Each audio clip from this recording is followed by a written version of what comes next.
اعوذ باللہ من الشیطان اللعین الرجیم بسم اللہ الرحمن الرحیم الحمد للہ رب العالمین وهو احسن الخالقین والصلاة والسلام والتحیۃ والاکرام علی الرسول المسدد والمحمود الأحمد والمصطفى الأمجد أبي القاسم محمد اللهم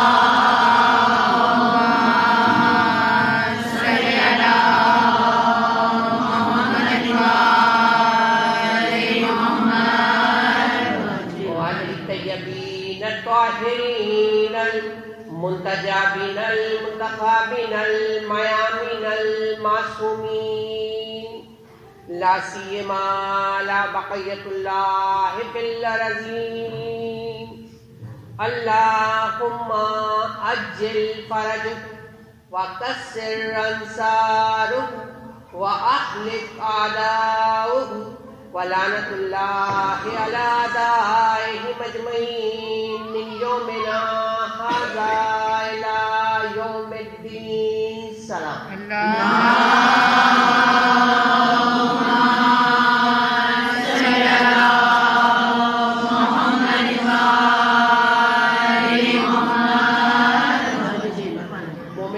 السلام علیکم ورحمۃ اللہ وبرکاتہ۔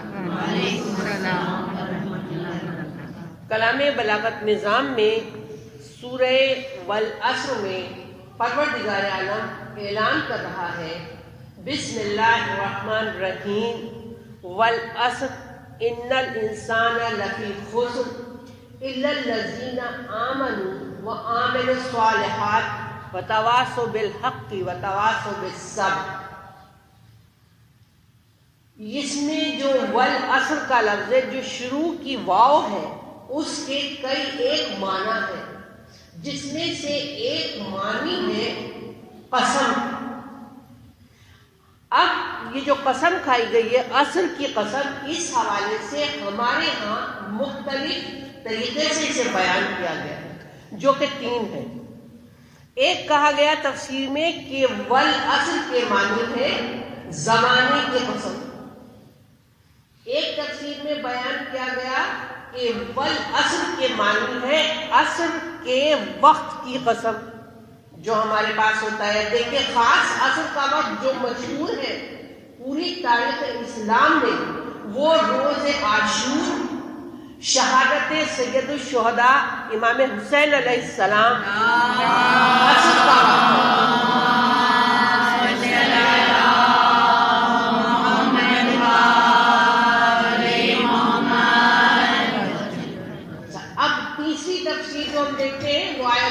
خمینی کی ہے، اور آیت اللہ خمینی یہ کہتے ہیں کہ اس میں عصر سے مراد وقت کے امام امام زمانہ علیہ السلام۔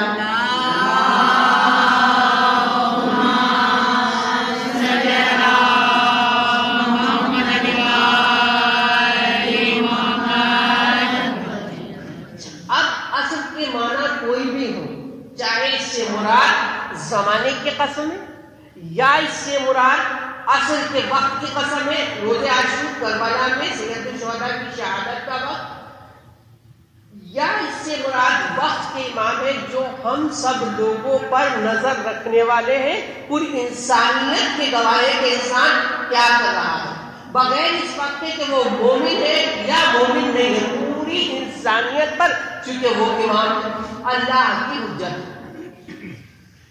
یہ قسم کھانے کے بعد اللہ کا اعلان ان الانسان لفی خسر، کہ انسان خسارے میں ہے۔ اب انسان سے مراد پورے انسان خسارے میں۔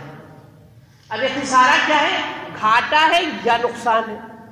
اب اگر اس کی تعریف پوچھے، ہر آدمی اپنے اعتبار سے بتائے گا نقصان یا گھاٹا کیا ہے، لیکن ہم انسانی فکر انسانی کی بات نہیں کر رہے، ہم فکر قرآنی کی بات کر رہے ہیں کہ قرآن خسارہ یا گھاٹا کسے مانتا ہے۔ انسان کچھ بھی مانے۔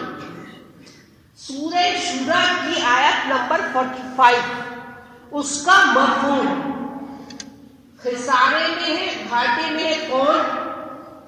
جو انسان سے پوچھا جائے گا قیامت کے دن اس کے اپنی ذات کے بارے میں اور اس کی اولاد کے بارے میں۔ اگر فرض کیجیے یہاں گھاٹا ہو گیا تو کہا انسان خسارے میں۔ عام طور سے اگر پوچھے تو آج انسان بہت ماڈرنائز ہو گیا، ٹیکنالوجیز آ گئی، ایجادات آ گئی، ترقی ہو گئی، سائنس آ گئی، اور ہر روز سہولیات آپ دیکھیں جب صبح بیدار ہو نئی چیزوں کی ایجاد میں، سائنس کی نئی تحقیقات سامنے، ترقی مانے گا۔ لیکن انسان کی ترقی کو اللہ اس کے علاوہ ہٹ کے بات کر رہے ہیں۔ روز حشر میں جو خسارہ ہے وہ اللہ کیا خسارہ بتایا، کیا نقصان بتایا؟ انفسہم، اس کے اپنے بارے میں، خود کے بارے میں، واہلیہم، اور اولاد کے بارے میں۔ کیا کیا نقصان ہے؟ جب کہ قیامت میں خود انسان کا جسم اور اس کی اولاد آگ میں جلائی جائے۔ یہ وہ خسارہ ہے، یہ وہ نقصان ہے، یہ وہ تکلیف ہے، یہ وہ عذاب ہے جس سے بچنے کا راستہ نہیں ملے گا۔ اس طرف متوجہ ہونا چاہیے۔ اب دو کیٹیگریز ہیں، کون سے لوگوں کے لیے یہ نقصان ہوگا، کون سے لوگ ہیں، ان کو وضاحت کی گئی تو دو کیٹیگریز سامنے آئی۔ ایک وہ لوگوں جو کہ خود اپنے ذات کا حق ادا نہیں کر سکتے۔ یہ موضوع میں نے خاص بیوی کی نسبت سے اٹھایا ہے آج مختصر وقت میں۔ ایک وہ لوگوں جو خود اپنی ذات کا حق ادا نہیں کرتے، اس کے معنی ذات کا بھی، ہماری ذات کا بھی ہم پر کچھ حق ہے، اور دوسرے وہ لوگ جو کہ اولاد کے حق کو ادا نہیں کرتے۔ لوگ تو کہیں گے پوری زندگی اولاد کے لیے، صبح سے شام محنت مزدوری، ماں بوٹی خانہ کھانا، سب کچھ اولاد کے لیے پاگل ہے، لیکن بول رہے دو لوگ۔ حقوق کے بارے میں پڑھی جائے چوتھے امام کی کتاب جس میں مولا نے مختلف حقوق بیان کیے۔ اب یہ دو کیٹیگریز آئی جو یہ نقصان اٹھانے والی ہے، ٹھیک ہے۔ ہم دوسری کیٹیگری کو اس وقت اٹھائیں گے اولاد کے حوالے سے۔ کا کون نقصان میں؟ جو کہ اپنے آپ کا حق ادا نہیں کرتا اور اپنی اولاد کا حق ادا نہیں کرتا۔ ابھی دیکھیے اولاد کے حق کے بارے میں متوجہ رہنا چاہیے کہ جب بھی کوئی بچہ کسی گھر میں آنکھ کھولتا ہے تو ایک تو تربیت ہے، جبکہ وہ پیدا نہیں ہوا، یہ دنیا میں نہیں آیا، اس سے پہلے اس کو ہم کہتے ہیں پری برتھ تربیت۔ یہ بھی تربیت بہت امپورٹنٹ ہے، لیکن ہم اس وقت کس پہ بات کر رہے ہیں؟ جبکہ دنیا میں آ جائے۔ آج کی جو ایجوکیشنل تھیوریز ہیں اس میں پورا ایجوکیشن کا نظام چائلڈ سینٹرڈ ہے۔ آج اسلام نے 1400 سال پہلے اس بچے کو اہمیت دی ہے۔ یہ ماڈرن ٹیکنالوجی کے ہم اسلام پڑھتے نہیں، ہمیں لگتا ہے ماڈرن ٹیکنالوجی سے دی، نہیں، اسلام نے دی۔ کہا جب کوئی بچہ گھر میں آنکھ کھولے، پورے گھر والے، اس میں ماں باپ یا گھر کے دوسرے لوگ، بہن بھائی یا دادی یا دوسرے جو بھی ہے، سب کی ذمہ داری ہے کہ اس کی تربیت میں اپنا حصہ ڈالیں۔ اب تربیت کیسے کریں؟ اصول دیا اسلام نے بچے کی تربیت کے لیے کہ آپ کو زبان کے استعمال کے بغیر بچے کی تربیت کرنی ہے۔ اب میں سورے کے ساتھ ریلیٹ کروں، وَالْعَصْرِ إِنَّ الْإِنسَانَ لَفِي خُسْرٍ إِلَّا الَّذِينَ آمَنُوا، زمانے کی قسم ہے انسان گھاٹے میں۔ اب سمجھ میں آ گیا کون سے انسان گھاٹے؟ إِلَّا الَّذِينَ آمَنُوا، سوائے اس کے جو ایمان لائے۔ اب دیکھیے اگر ایمان لائے کے بعد بات ختم ہو جاتی تو انڈو پاک کا ہوم میڈ عقیدہ جو ہے، جو کہتا ہے ایمان لانے کے بعد اب ہمیں کھلی چھٹی ہے، ہم پر 7 خون معاف ہے، جو دل چاہے ہم کریں، بے حجابی ہمیں پریشان نہیں کر سکتی، نماز قضا کرنا ہمارے لیے تکلیف کی بات نہیں ہے، اولاد کی تربیت سے غافل ہو جانا ہمارے لیے مسئلہ نہیں ہے، چونکہ ہم صاحب ایمان جنت ہمارے یہ ہو کے رکھنا ہے۔ اگر یہاں تک ہوتا تو سورہ ختم ہو جاتا، الا الذین آمنوا، جو ایمان لائے، ختم نہیں۔ اللہ کا کلام آگے بڑھ رہا ہے، ذمہ داری، اگر ایمان لیا جتنی قیمتی شے ہے اتنی ہی حفاظت کرنا پڑے گی۔ علی کی محبت معمولی شے نہیں ہے، بڑی حفاظت مانگتی ہے۔ الا الذین آمنوا، اگر ایمان لے آئے اب آگے بڑھو، وعملوا الصالحات، یہ ایمان کب کام دے گا؟ جب عمل صالح کرو گے۔ بس یہی اصول بچے کی تربیت کے لیے بنیاد ہے۔ پھر وتواصوا بالحق وتواصوا بالصبر، حق پہنچاؤ اور صبر کی تاکید کرو، اس لیے کہ حق میں ہمیشہ پریشانی اٹھانا۔ اب بچے کی تربیت بغیر زبان کے کیسے کرو؟ کیونکہ گفتگو بہت ضروری ہے۔ دیکھیے آج کل جب ہم کورسز بناتے ہیں MPhil PhD لیول کا کورس پر، اس میں کمیونیکیشن اسکل کے نام سے ایک کورس رکھتے ہیں۔ کمیونیکیشن اسکل یعنی بات چیت کرنے کی مہارتیں، تو بچے کی تربیت کیسے کرتے؟ لیکن کہا سامنے بغیر زبان۔ ہم معاشرے میں دیکھتے ہیں بچے کی تربیت کا زیادہ انداز، میں ماؤں سے بہت قریب ہوں اور ماؤں کے ساتھ وہ سارے افراد ماشاءاللہ بچے سب گھروں میں سب ہی اس وقت میری گفتگو میں شامل ہیں۔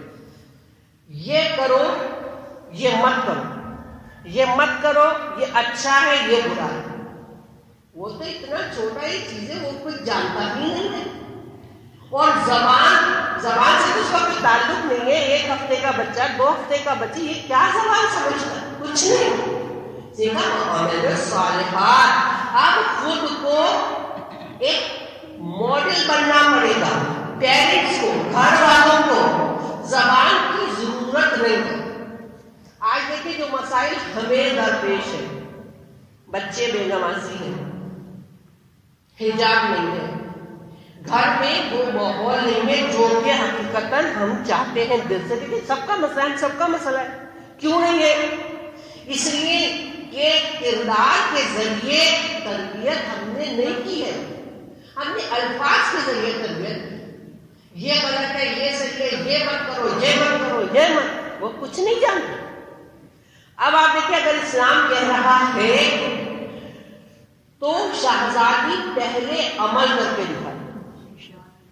اب دیکھیں ائمہ معصومین وہ جو کام کر رہے ہیں ان کے درجات اور فضیلتیں بہت بلند ہیں، وہ تو ہمیں سمجھانے کے۔ امام حسن مجتبیٰ علیہ السلام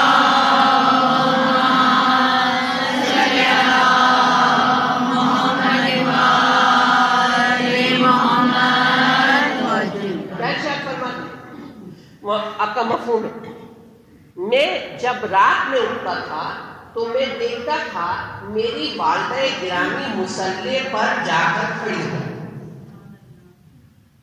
ٹھیک ہے، مصلے پر جا کر کھڑی ہو جاتی اور پھر دعا کرتی۔ دعا کرتے کرتے سارے ہمسائے، پڑوسی اور جو قریب کے لوگ تھے ان کے نام لیں، یہاں تک کہ فجر کی اذان آ جاتی اور ہمارا تذکرہ نہیں ہوتا تھا، بچوں کا کہ ہمارا تذکرہ، اور اماں مصلے پہ کھڑے ہو کے سب کے لیے دعا کرتی تھیں۔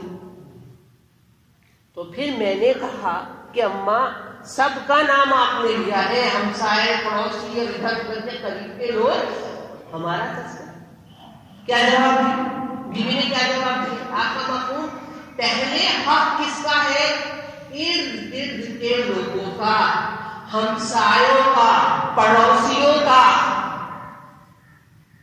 کہہ رہے پھر میں نے یہ طریقہ بنا لیا، امام حسن مجتبیٰ کہہ رہے ہیں اماں کو دیکھ کر میں نے بھی اپنی عبادت کا یہی طریقہ بنا لیا کہ جب دعا کے لیے ہاتھ بلند کرتا سب سے پہلے ارد گرد کے سب سے پہلے پڑوسی کچھ کہہ نہیں رہی، زبان کے بغیر تبلیغ ہو رہی ہے، تربیت ہو رہی ہے۔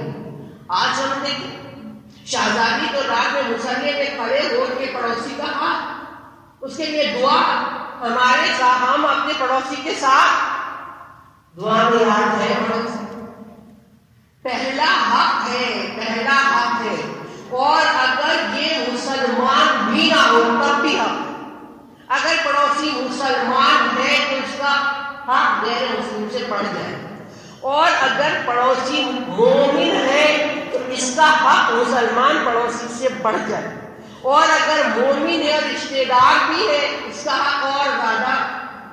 اب اسے ضرورت نہیں میں نے تجھے پڑوس کے لوگوں نہیں، مجھے تجھے دعا میں نے تجھے کتنا یاد رکھا، نہیں، کچھ نہیں، کیونکہ جب اس کے پردے غیبت، اس کے غیبت میں اس کے پیچھے اس کے لیے دعا کریں گے تو اللہ اس سے بہت زیادہ ہمارے لیے دے دے گا۔ بغیر زبان کی تبلیغ، امام حسن کہہ رہے میں نے یہی طریقہ اٹھا لیا۔ آج ہم دیکھیں مجلس کے نام پہ پڑوسی کے گیٹ کو شامیانہ لگا کے بند کر دینا کوئی بات نہیں، ہمارے گلیوں کا راستہ روک دینا، سنت فاطمہ سیرت ائمہ معصومین حق پڑوسی کا ہم نے کیسے خیال کر لیا؟ دوسرے کی گیٹ بند کر کے پڑوسی کی زبردست مائک لگا کے، پڑوس میں کوئی بیمار ہے ہم مولا کی خرشیت کرتے، ہم شہزادی کے لال کی خرشیت، رات میں دعائیں بغیر زبان کے تبلیغ کر کے لکھا۔ پھر دیکھیے آج کل ماڈرن تھیوریز میں بچے کی لرننگ کہا 3 چیزیں ہیں۔ میں اس لیے بات کر رہی ہوں کہ ہمارے سامنے یہ یوتھ ہے، سب بچے جو آج جا رہے ہیں ماشاءاللہ ترقی کرے اور زیادہ۔ لرننگ میں بچے کی کیا ہے؟ 3 چیزیں امپورٹنٹ مانی جا رہی ہیں، یعنی 3 پلرز ہیں، ایک بھی گرا دیں گے بچے کی لرننگ کوئی تربیت نہیں کر سکتا۔ یہ ساری تھیوریز جو دنیا کے بڑے بڑے ایجوکیشنسٹ اور فلاسفر ہیں وہ کہہ رہے ہیں کیا چیز ضروری ہے؟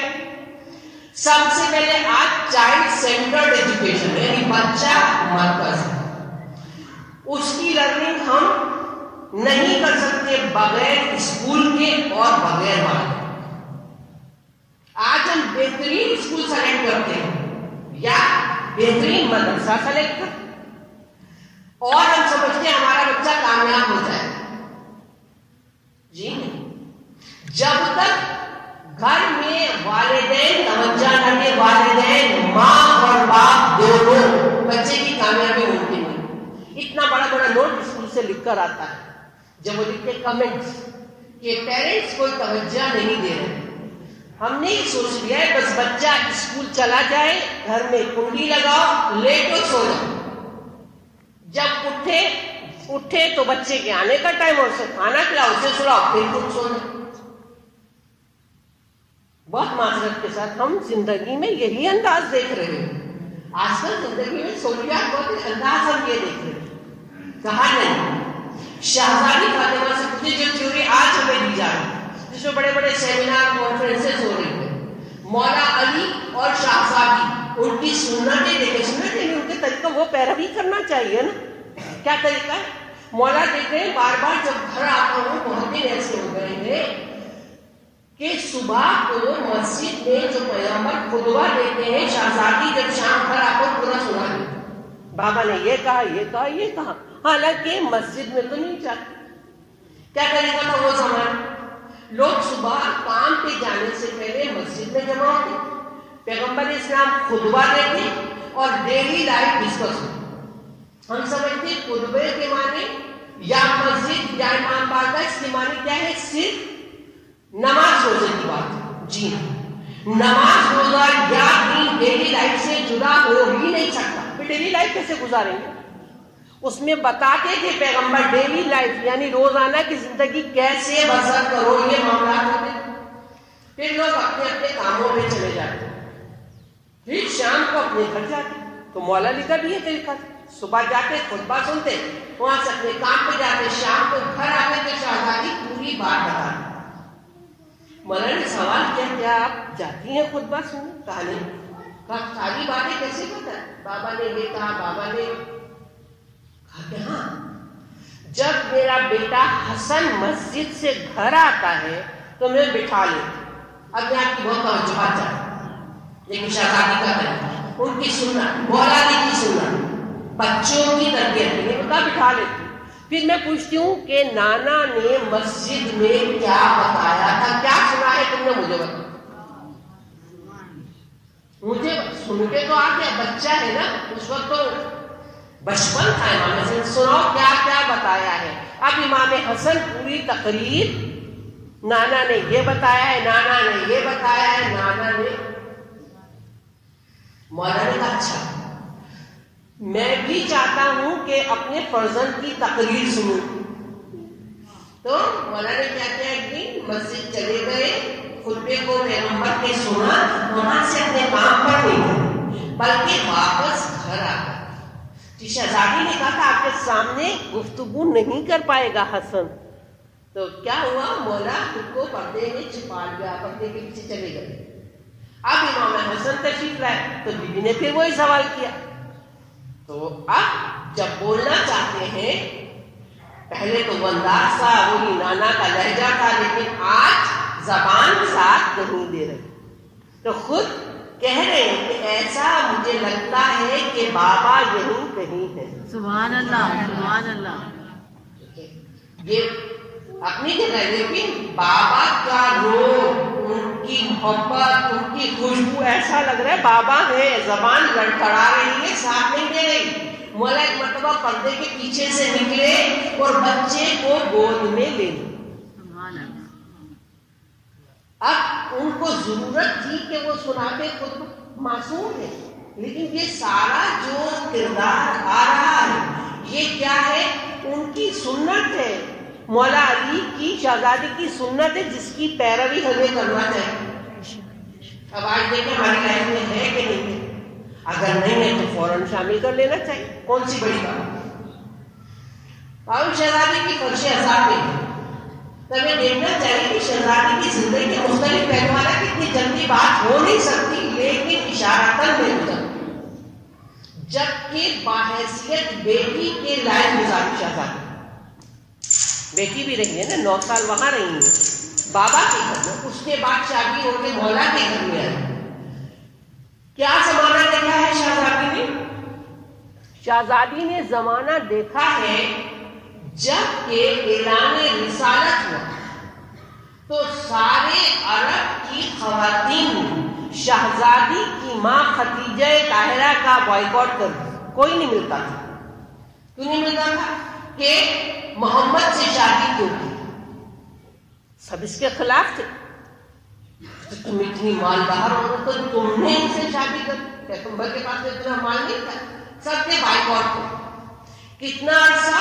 طویل عرصہ، 8 یا 9 برس بی بی خدیجہ طاہرہ نے عالم تنہائی میں گزارا. عالم تنہائی میں گزارا، یعنی اتنی تنہائی کہ کوئی بات کرنے والا نہیں تھا. جبکہ شکم مادر میں فاطمہ زہرا آئی، پیغمبر ایک دن تشریف لائے، دیکھا کہ بی بی خدیجہ طاہرہ گفتگو کر رہی ہیں. کس سے گفتگو کر رہی ہے؟ کہا جب سے بچی میرے شکم میں آئی ہے یہ مجھ سے گفتگو کرتی ہے تنہائی. ابھی ان کا ایک مطلب ہے محدثہ، معنی کیا ہے؟ بات کرنے والی. جبکہ شکم مادر میں تھی تو ماں کی تنہائی کو دور کرنے والی. پھر اسی زمانے میں ایک شخص کے یہاں شادی ہوئی، بیٹی کی شادی. اس نے کہا کہ پورا عرب نہیں ملتا، نہ ملے، لیکن یہ عورت میری محسنہ ہے، میں اپنے گھر شادی میں بلاؤں گا. لہذا دعوت نامہ آ گیا بی بی خدیجہ طاہرہ کے پاس. دن آ گیا شادی کا. شہزادی فاطمہ بھی تھی، وہ دیکھیں گی کہ اتنے عرصے کے بعد میری ماں سے لوگوں نے ملنا شروع کیا تو جائیں شادی میں، تیار ہو. لیکن وہاں کوئی تیاری نہیں. شہزادی فاطمہ پوچھ رہی ہیں اپنی ماں سے کہ کیوں نہیں جا رہی شادی میں؟ تیاری نہیں. کہا نہیں جاؤں گی. کیوں؟ کہا اتنے طویل عرصے سے عرب کی عورتوں کو تجسس ہے کہ خدیجہ کس حال میں ہے، ہم نے منع کیا تھا شادی کے. اب دیکھیں تو صحیح کس حال میں آتی ہے باہر. میرا تو وہی بوشیدہ لباس ہے. پھر میں نہیں جاؤں. اور اپنے سے زیادہ تو مجھے تیری فکر ہے. مجھے تو پھر بھی دیکھا عورتوں نے, مجھے تو آج تک نہیں دیکھا. جب تو جائے تو میرا لباس اتنا پوشیدہ ہو. بیوی کا تباشر شہزادی کیا کرے, میں وہ لباس پہن کر جاؤں گی جو بہترین لباس ہے. کون سا لباس ہے بہترین؟ کہا ایک دن میرے بابا نے مجھ سے کہا تھا وہ عورت جو میرا کلمہ پڑھتی ہے اس کا بہترین لباس تقویٰ ہے. سبحان اللہ. پھر ایک دن میرے بابا نے مجھ سے کہا تھا جو عورت مجھ سے محبت کرتی ہے اس کا بہترین زیور شرم و حیا ہے. آج اگر ہم دیکھیں بچوں کو تو ماں باپ پیسہ خرچ کر رہے ہیں, زیادہ اکثریت بچوں کی بات ہو رہی ہے, اکثریت سب کی نہیں, پیسہ خرچ کر رہے ہیں لباس پہ, اسکول پہ, چیزوں پہ, زیور پہ, جو ان کی آرائش کی چیزیں. بچے ناراض ہیں, ہمارا لباس اچھا نہیں ہے, ہمارا لباس اچھا نہیں ہے, یہ گھٹیا ہے, اس سے بہتر اور راضی نہیں ہے ماں باپ سے. دیکھیں یوں تو لباس اپنی حیثیت کے مطابق پہننے کی کوئی ممانعت نہیں ہے. حلال سے اپنی حیثیت کے مطابق لباس پہنے, چونکہ انسان کی زینت ہے, اس کی عزت ہوتی ہے لباس. لیکن دیکھنا یہ ہے کیسا لباس, ایسا لباس جو لباس ہوتے ہوئے بھی انسان بے لباس ہوتا ہے. کیا یہ لباس کا مستحق ہے کہ نہیں؟ تو وہ دیکھیے آج ہم عورتیں دیکھیں ہمارے پاس کون سا لباس ہے. بہترین دنیا کا لباس صحیح حیثیت کے حساب سے ہو, بنایا جائے, کوئی حرج نہیں ہے. لیکن اس لباس کے ساتھ بیوی کی سنت لباس تقویٰ ہمارے پاس ہے کہ نہیں ہے؟ ڈھونڈنا چاہیے ہمیں لباس تقویٰ. اسے ہم کہہ رہے ہیں کہ ہم ان کی کنیز ہیں, ہم ان کی اولاد ہیں. یعنی اگر کوئی پوچھے ہماری ماں کا نام کیا ہے تو وہ ماں ہے جس نے ہمیں جنم دیا, لیکن حقیقی ماں کا نام فاطمہ الزہرا سلام اللہ علیہا ہے.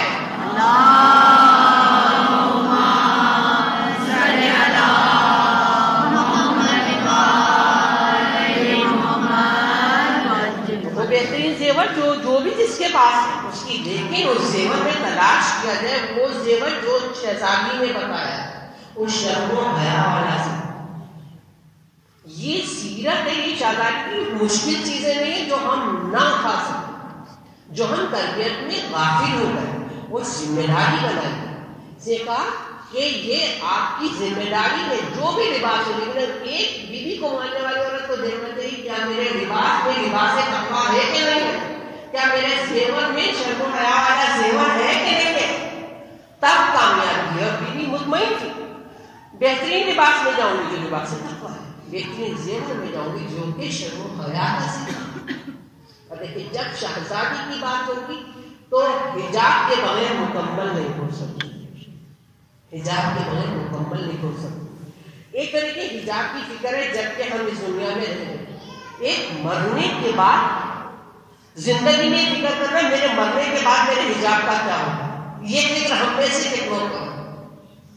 شہزادی کو یہ فکر بہت فکر مند تھی. شبیر ماویہ ارشاد فرماتے ہیں تاریخ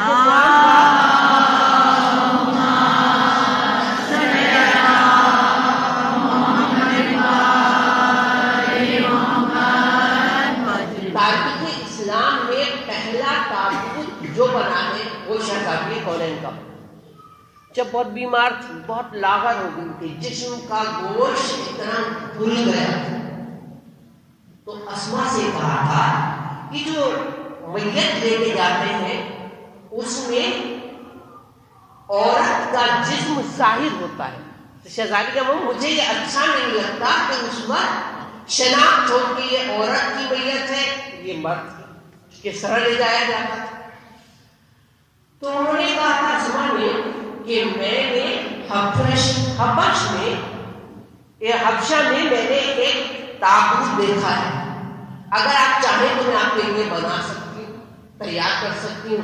تو آپ نے کہا تھا کہ ہاں بناؤ. تو انہوں نے چارپائی منگائی. پھر چارپائی کے جو پائے تھے, چار کھجور کی ٹہنیاں ان کے ساتھ پائے کے ساتھ باندھ دی تھی اور اوپر کپڑا ڈال دیا. آج بھی جو ہمارے پاس مسیحی ہے نہلانے کے بعد جس میں لٹاتے ہیں اس میں بھی ایسا ہے نا، پائے اوپر کپڑا ڈال، تو اب جب وہ ڈال کے دکھائے تو شہزادی خوش ہو گئی. اور آپ نے جو جملہ ادا کیا اس کا مفہوم یہ ہے کہ تو نے میرے پردے کو بچایا ہے. مرنے کے بعد کی بات ہے، اس وقت میرے پردے کو بچایا، اللہ تجھے جہنم سے بچائے. دیکھیے مرنے کے بعد بھی ان کی نگاہ تھی حجاب، یہ کوئی معمولی شے نہیں ہے جسے ہم فراموش کرتے ہیں. اور فراموش یہ نہیں کہ چند مخصوص جگہوں کے لیے رکھے حجاب. شہزادی پوری زندگی میں مرنے کے بعد بھی حجاب کی طرف متوجہ تھی. اب دیکھیے اگر شہزادی کی سیرت کو اٹھائیں تو ایک جملہ جو مولا علی کا ہے یہ بہت بھاری جملہ. کیا جملہ ہے؟ جب شہزادی کی شہادت ہوئی تو مولا کا جملہ تھا میری کمر کی. علی جیسا بہادر جو خیبر اکھاڑ، کتنے ہی نعرے ہو جاتے ہیں اگر واقع خیبر میں آتے، لازمی بات ہے جوش ہے، جذبہ ہے، مولا سے محبت ہے، اس کا اظہار ہوتا ہے، وہ کوئی غلط بات نہیں ہے. وہ جیسا بہادر شخص وہ کہہ رہے جناب فاطمہ جو 18 برس کی گھر میں رہنے والی، میری کمر ٹوٹ گئی. اس سے آپ سمجھیں کہ مولا کی کتنی بڑی تقویت فاطمہ زہرا تھی، کتنی بڑی تقویت تھی خاتون ہونے کے باوجود. کیا ہمارے پاس یہ فکر ہے آج کہ ہم اتنا بڑا طاقتور ممبر بن جائیں اپنی فیملی کا؟ اگر نہیں ہے تو ہمیں دیکھنا چاہیے، ہمیں شہزادی کی سیرت اٹھانا چاہیے. اور یہ جو بیوی کا مولا کا ساتھ دینے کا طریقہ تھا آخر تک چلا. آخر میں یہ حالت تھی، مولا شہزادی چل نہیں سکتی تھی، اپنے ساتھ کندھے کے ساتھ اٹھا لیتے تھے اور ساری عورتوں کے گھروں کے دروازے پہ جاتی تھی اور کہتی تھی تم نے پیغمبر کی بات بلا دی، تم نے علی کو حق نہیں دیا. امامت کے لیے بات کرتی تھی. اور وہاں عالم یہ تھا بجائے اس کے لوگ دروازہ کھولتے، رسول کی بیٹی کو دعا سلام کرتے، لوگ دروازہ ہی نہیں. بیوی کے مسائل ایسے سننے سے زیادہ محسوس کر رہے ہیں. کتنا انسلٹنگ ہے کہ دروازے میں کوئی آیا، کوئی معزز ترین ہستی جو خاتون جنت ہے اور اس کے لیے دروازہ نہ کھولا ہے. شہزادی کونین بی بی فاطمہ الزہرا کے قاتلوں پہ لعنت. شہزادی کونین بی بی فاطمہ الزہرا پہ بلند تر صلوات.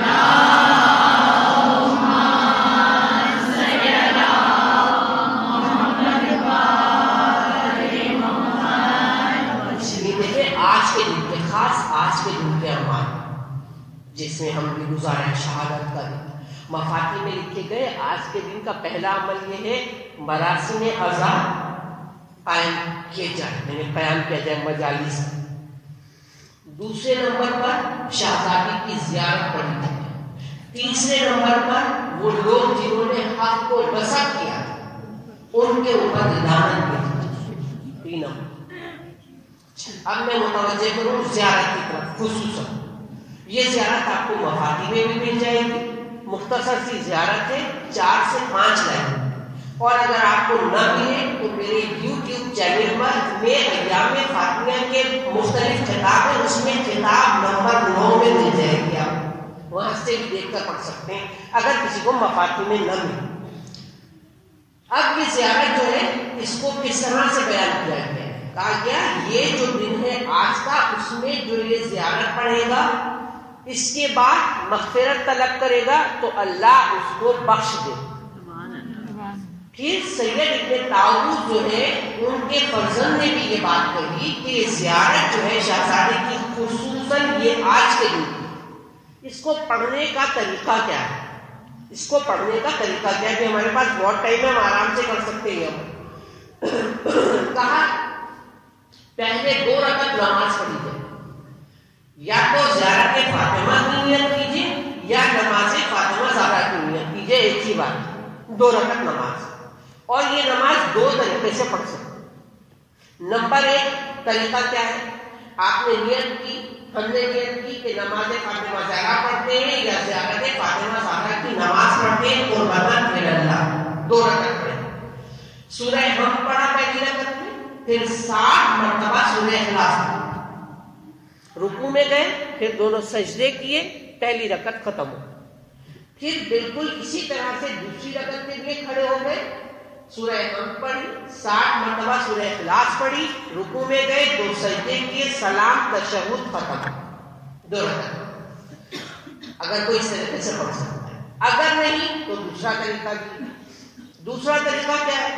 دوسرا طریقہ یہ ہے کہ نیت کریں 2 رکعت نماز فاطمہ زہرا پڑھتی قربۃ اللہ، پہلی رکعت میں ہم پڑھیں اور اس کے بعد سورہ اخلاص پڑھیں، رکوع دونوں سے، پھر کھڑا ہو جائے، دوسری رکعت شروع کریں، سورہ ہم پڑھیں اور پھر قل یا ایھا الکافرون پڑھیں، پھر رکوع میں جائیں اور پھر 2 سجدے کریں، سلام تشہد، نماز اختتام پہ پہنچ جائے. اس کے بعد شہزادی کی وہ زیارت پڑھیں جس کا تذکرہ میں نے کیا، جو آپ کو میرے چینل پہ بھی مل سکتی ہے ایام فاطمہ کتاب نمبر 9 میں. اور اگر آپ کے پاس وہاں پہ نہیں ہے، آپ کو ٹائم ہے، تو آپ مفاتیح میں دیکھ سکتے ہیں. اچھا، اب مسئلہ یہ کہ نماز مستحب نماز ہے، کوئی بیمار ہے تو وہ بیٹھ کر بھی پڑھ سکتا ہے، بلکہ اگر صحت ہے اس کے باوجود وہ چاہے بیٹھ کے پڑھنا تب بھی پڑھ سکتا ہے. آپ چلتے پھرتے بھی پڑھ سکتے ہیں. آپ کہیں بیٹھے گاڑی میں جا رہے ہیں، آپ کا وضو ہے، آپ خالی جا رہے ہیں، آپ نیت کر کے چلتے پھرتے کی شکل میں یا سفر میں، بس میں گاڑی میں بائک پر ہیں، آپ اس نماز کو پڑھ سکتے ہیں. اتنی سنت مستحب نماز. ثواب کیا ہے؟ مغفرت طلب کریں گے، مغفرت درجات بلند ہوں گے، بہشت میں جگہ ملے گی، اور خاص یہ آج کے دن کا عمل ہے. اور شہزادی کے درود و سلام بھیجیں. دیکھیں ایک شخص آ گیا شہزادی کے پاس، کیوں آئے ہو؟ سلام نے سبقت کر دی شہزادی نے. کیوں آئے ہو؟ کہا میں آپ کی زیارت کے لیے آیا ہوں. اچھا. اب شہزادی کا مقصود، میں نے اپنے بابا سے سنا ہے اگر کوئی ان کی اور میری زیارت کرے گا تو وہ بخشا جائے گا. اب اس نے سوال کیا، آپ کی زندگی تک یہ بات ہے؟ شہزادی نے کیا جواب دیا؟ نہیں، زندگی تک نہیں، زندگی کے بعد بھی. یعنی آج جب ہم یہ زمانہ گزارے جب کہ آپ پردہ فرما گئے ہیں، پیغمبر پردہ فرما گئے، آج بھی اگر ہم ان کے روزے میں چلے جائیں، زیارت کریں، اگر وہاں نہ جا سکیں گھر سے زیارت کریں، یہ اجر و ثواب ہے نا، ہم آرام سے کر سکتے. تو خلاصہ یہ ہے گفتگو کا. برائے خصوصی فاطمہ زہرا